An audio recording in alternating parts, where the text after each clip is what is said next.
The auditorium buzzed with cheers and camera flashes as students in robes filed across the stage. It was Daniel Hart's graduation day, and despite the celebration around him, he felt a weight in his chest. Not from nerves or anxiety, but from who he saw in the crowd. His Uncle Roy. The same man who once laughed when Daniel announced he wanted to design assistive tools for people with disabilities.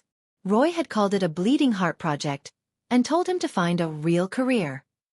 That day, Daniel remembered the exact words, sharp as broken glass. "You're wasting your time, son. No one's going to buy fancy gadgets for cripples." Daniel had never forgotten that moment.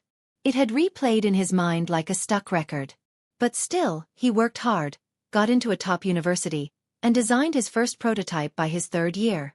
While others chased startups with flashy apps, Daniel stayed focused on creating something useful, something that mattered. As he stepped off the stage with his diploma in hand, he spotted Roy approaching. Daniel's breath caught.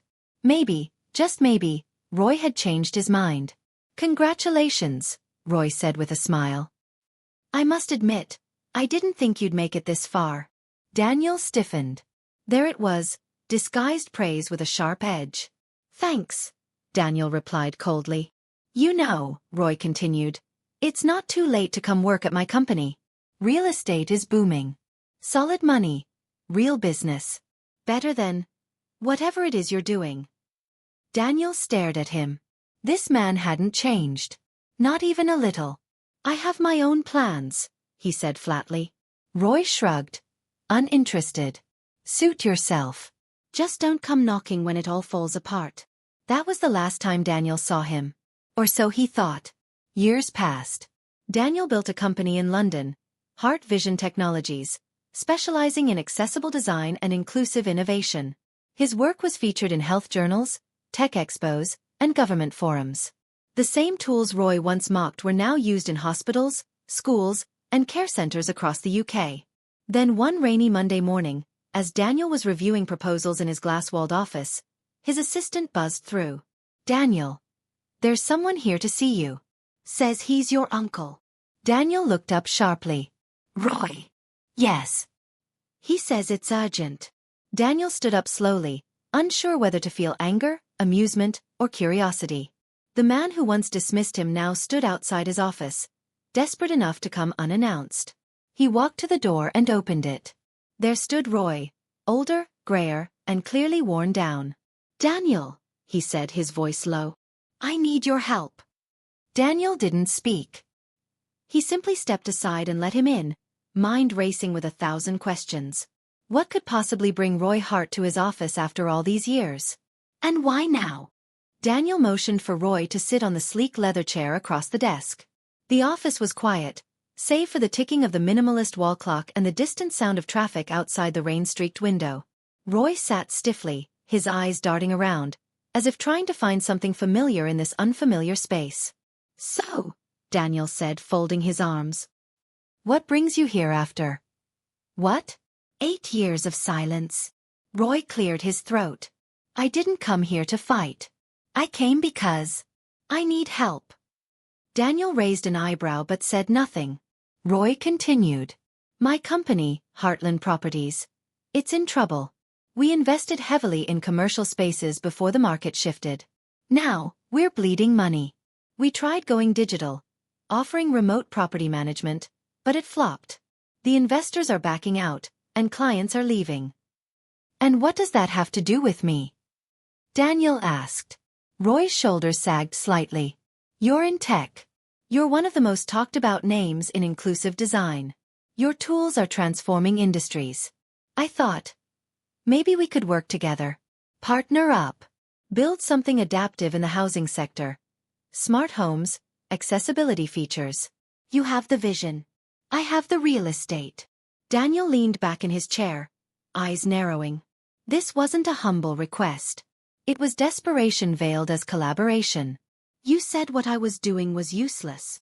"I was wrong," Roy muttered. "I didn't understand it then. And now you do, because your empire is crumbling?" Roy flinched, then looked down at his hands. His skin was more wrinkled than Daniel remembered. "I know I don't deserve your help, but I've run out of options." The silence stretched long. Daniel tapped a pen against the desk, weighing everything. The teenage version of himself would have laughed Roy out of the building. But the man he was now had learned the power of restraint and leverage. "You came here for a lifeline," Daniel finally said. "But you'll play by my rules." Roy looked up, hopeful. "I'm not investing in Heartland Properties. That ship has sailed. But I might consider a pilot project. Something small. Accessible housing models for disabled veterans. Fully integrated with assistive tech." Roy blinked. "That's very niche." "It's the future," Daniel replied sharply. "And if you don't see that, you can walk out right now." Roy paused, then slowly nodded. "All right. I'm listening." Daniel wasn't sure what shocked him more, his own willingness to entertain the idea, or the fact that Roy was genuinely listening. Just then, Daniel's phone buzzed on the desk. He glanced down. A message from Oliver, his co-founder. "You might want to check the news. Heartland's financials just got leaked." Daniel's fingers froze. He looked back at Roy, whose face had turned pale. "What aren't you telling me?" Daniel asked. Roy opened his mouth, but nothing came out. That was when Daniel realized this wasn't just about a failed business. Something deeper was buried beneath it.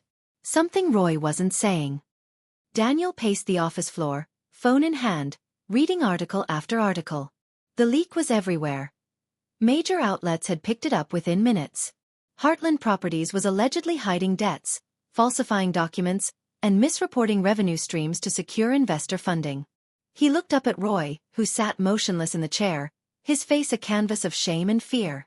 "You lied to me," Daniel said, his voice low but cutting. "This isn't just a business gone bad. This is fraud." Roy rubbed his temples. "I didn't approve any of that. It was Martin, my CFO. He handled the books. I trusted him." "Then you're either incompetent or complicit. Which is it?" Roy said nothing. Daniel took a breath, forcing his voice to steady. "Why did you really come here, Roy? Was this about building a future project, or were you hoping I'd shield you from all this?" Roy looked up, eyes glassy. "I was desperate. I thought if I aligned with you, if people saw we were working with Heart Vision, it might restore credibility. I didn't expect the leak to happen this soon." Daniel felt the familiar burn of betrayal rising in his chest. "You thought my name could clean up your mess. I thought, maybe you could help me clear mine." "You're unbelievable." A knock interrupted the silence. Daniel's assistant poked her head in. "Sorry to disturb, but there's someone here from the Serious Fraud Office. They're asking to speak with Mr. Hart. They have documents." Daniel turned sharply to Roy. "Did you know this was coming?" Roy stood up, clearly rattled. "No, I swear. I didn't." But before he could finish, two agents stepped into the room. One held a file. The other a small recording device. "Mr. Roy Hart," the lead agent said. "We'd like a word regarding Heartland Properties and your role in the financial discrepancies currently under investigation." Roy's face went blank. He looked to Daniel, like a drowning man hoping for a rope. But Daniel just stepped back, hands in his pockets. "This is your problem," he said. "Not mine." As the agents led Roy out, Daniel's heart pounded, not from guilt, but from the weight of history collapsing in real time. The man who once belittled him was now leaving in handcuffs. And yet, something about it didn't sit right. Later that night, Daniel met Oliver at their favorite corner cafe. They discussed the leak, the arrest, and the strange way Roy seemed caught off guard. "I don't think he faked it," Oliver said, sipping his espresso. "He looked too stunned." "Exactly," Daniel replied. "If he was planning to manipulate me, he wouldn't have stayed to face the music." "You think he's telling the truth?" Daniel hesitated. "No. But I don't think he's told the full lie either." Oliver frowned. "Meaning?" "Someone else might be pulling the strings. Roy could be the front, but someone with more to lose, more to hide, could be behind it all." Oliver nodded slowly. "Then we find out who." Daniel stared out the cafe window at the London skyline, lights reflecting in the puddles below. If there were deeper forces at play, he wasn't going to sit back. He was going to expose everything. The next morning, Daniel sat at his home workspace, scanning over the documents the serious fraud office had left behind. Names, signatures, transactions. Some of them looked forged. Others were signed off by a woman named Clara Dalton, listed as special consultant for strategic acquisitions. Daniel had never heard of her. He called Oliver. Pull everything you can on Clara Dalton. Connections, background, past employers. I want to know how she ended up buried in Heartland's inner circle. On it, Oliver replied. By noon, Oliver had a file waiting in their shared drive. Daniel opened it, and immediately noticed red flags. Clara wasn't just a consultant. She had been involved in 3 previous companies, all of which collapsed under suspicious circumstances. And in each case, the CEO walked away disgraced while Clara disappeared just before the scandal hit the press.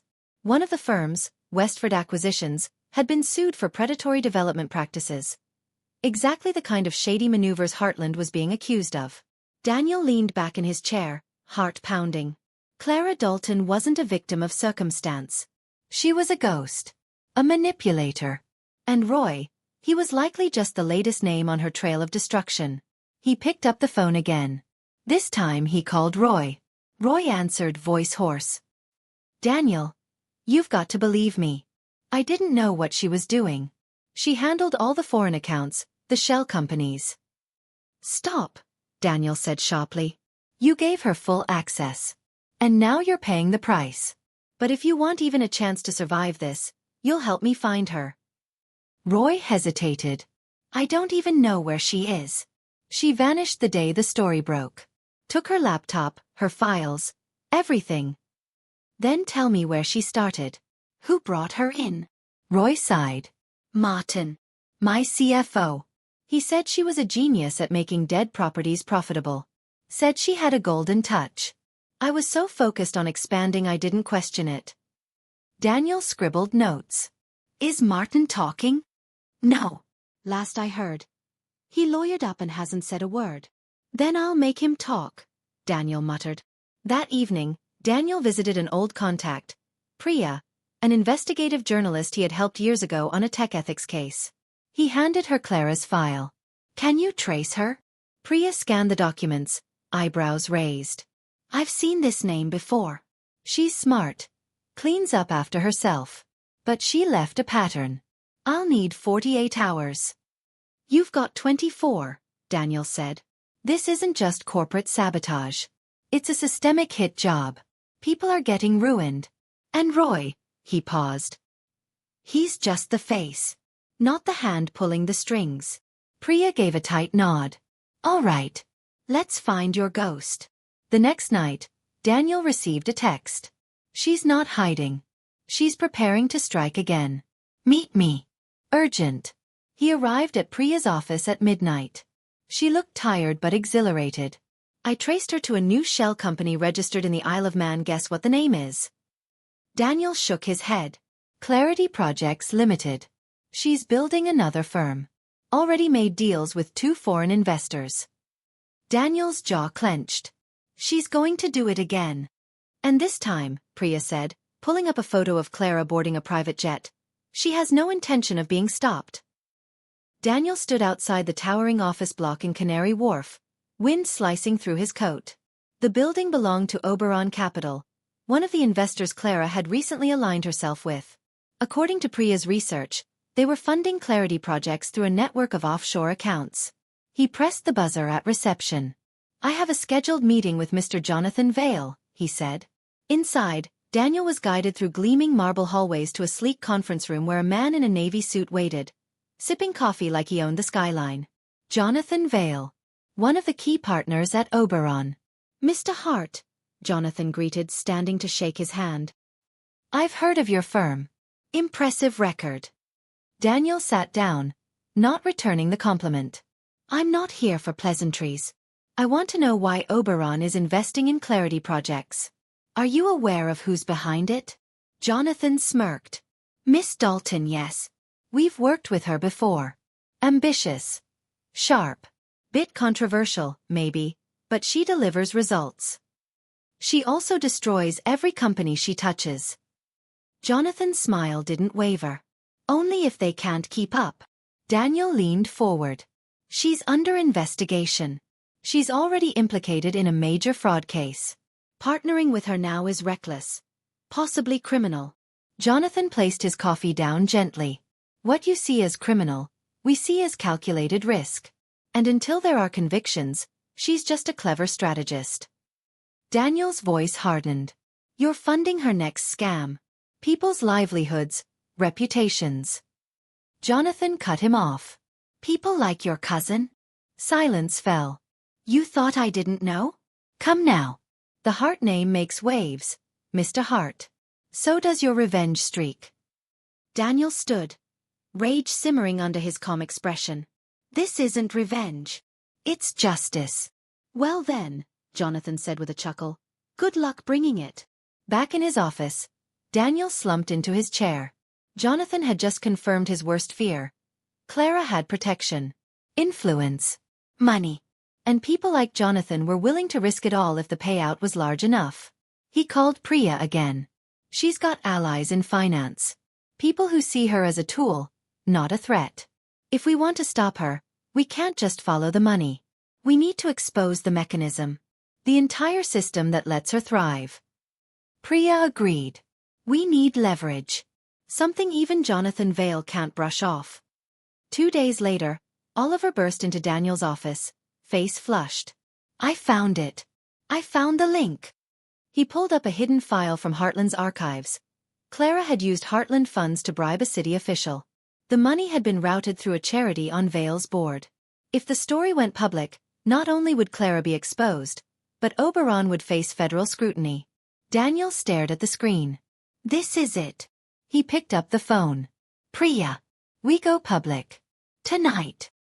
It was just past 7 p.m. when Daniel and Priya sat across from each other in the cramped studio of The Beacon, a respected independent media outlet known for its fearless reporting. The lights were hot. The cameras were rolling. And on the desk between them lay the file that could rip Clara's world apart. Priya opened the segment smoothly. Tonight, we bring you exclusive evidence of a fraud scheme reaching deep into corporate London, implicating not only a notorious consultant, Clara Dalton, but also powerful financiers at Oberon Capital. Daniel kept his tone steady, professional. What we found is a systematic abuse of trust. Public officials bribed. Charitable fronts used to mask financial crimes. This is not just one corrupt consultant. This is a network built on silence and fear. The episode aired live. Within 20 minutes, the broadcast was trending. Social media exploded. Journalists, lawyers, and city officials began tagging each other in stunned disbelief. And then came the calls. Oliver rang first. Daniel. You've got them rattled. Vale just deleted his LinkedIn. Heartland's old board members are making statements. They're trying to distance themselves. A second call came from an anonymous number. Daniel let it go to voicemail. Pull this broadcast, or you'll regret it. You don't know who you're dealing with. He played it again, noting the voice was disguised, digitally warped. Cowards in high places. By midnight, Daniel was back in his flat, eyes fixed on the live feed of a growing protest outside Oberon Capital's office. A banner read, "Follow the money, find the monsters." His phone rang once more. It was Roy. I saw it, Roy whispered. Clara, she'll come for you now. Let her, Daniel replied. I'm done hiding. The next morning, the Financial Conduct Authority launched an inquiry. The Serious Fraud Office reopened its case, this time not just against Heartland, but also against Clarity Projects and Oberon Capital. The pressure worked. Jonathan Vale was arrested later that afternoon on suspicion of conspiracy and corporate fraud. Clara, however, was still nowhere to be found. But that changed the following evening. Daniel received a package. No return address. Inside, a flash drive. It contained one file. A video recording of Clara, seated in what looked like a luxury suite in Monaco. Her voice was calm. You should have stayed in your little office, Daniel. Now the game changes. You've taken something from me. And I always take back what's mine. The screen went black. Daniel sat frozen. She wasn't just running. She was planning her counterattack. The city was restless. Clara's video had gone viral after someone leaked it online, likely Clara herself. It was a warning. But also a declaration. She wasn't defeated. Not yet. Daniel's office was now under constant security watch. Emails poured in. Some supportive, others threatening. The public was divided. To some, Clara was a criminal mastermind. To others, a woman scapegoated by a corrupt system. But Daniel wasn't concerned with opinion. He was building a trap. Working with Priya and Oliver, Daniel devised a plan. Clara had money, resources, and connections, but she needed one more thing. Access to the offshore funds Vale could no longer control. And they had a lead. A small firm in Malta was still acting as the gatekeeper for those accounts. The firm's director? An old friend of Clara's named Luca Morano. He'll only deal with her directly, Priya said. Perfect, Daniel replied. Let's make sure he thinks he is. With help from digital forensics, Oliver created a virtual environment mimicking the Malta firm's internal network. They lured Clara with a faked internal leak, an email chain showing Vale had secretly moved money to a new shell account, and Luca had hidden the transfer. 3 days later, a signal lit up. Clara had accessed the dummy server. She fell for it. Immediately, Daniel triggered the trace. The login came from a private server in southern France. We have her, Oliver whispered. Daniel turned to Priya. Alert Interpol. That night, Daniel stood before a courtroom. Clara had been arrested at a private airfield outside Marseille, trying to board a jet with forged documents. She was flown to London under armed custody. She entered the courtroom with that same unbothered expression she wore at Heartland all those years ago. Her eyes locked with Daniel's as she passed. She smiled. But this time, Daniel didn't look away. The trial began within weeks. Testimonies from former colleagues. Documents tracing offshore transfers. The flash drive video. Even Roy agreed to testify, revealing Clara's manipulation and threats. 4 days, Clara sat calm, unshaken. Until Daniel took the stand. He spoke of betrayal. Of being pushed aside. Of watching her destroy lives with a pen stroke. He spoke without hate, but with resolve. I built something from nothing. She tried to take it. Not just the business. But my dignity. Clara's smile finally vanished. When the prosecution rested its case, there was a stillness in the room. Everyone knew. This wasn't just about fraud.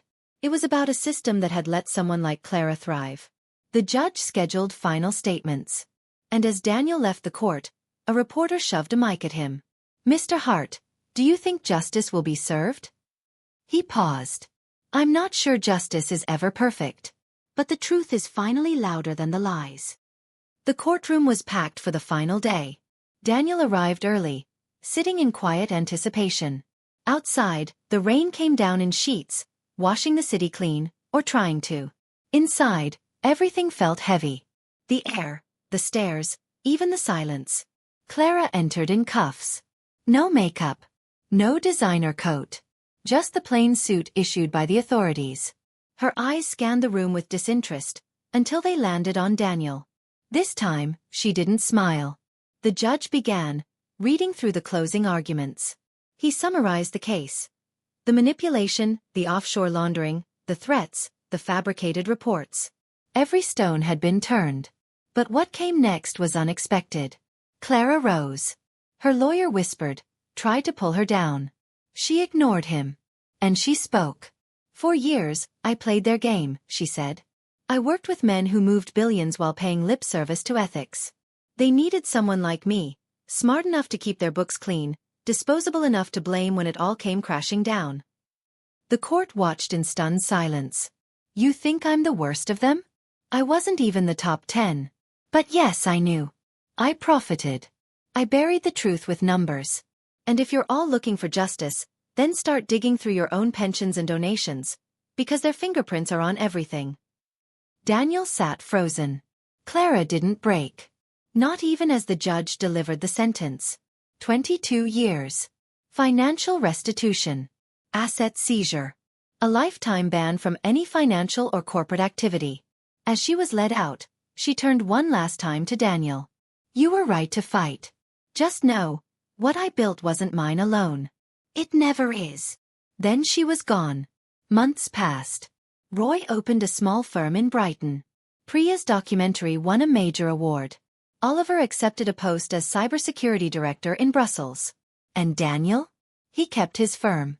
Smaller now. Focused on whistleblowers and victims of fraud. Quiet cases. Honest work. One day, a letter arrived. No name. No address. Just a note. They replaced me. Different face. Same game. You still watching? There was no signature.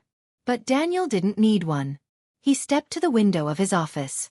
The city sprawled out before him, humming with ambition and secrets. And as the rain returned, Daniel knew one thing for certain. The fight never ends.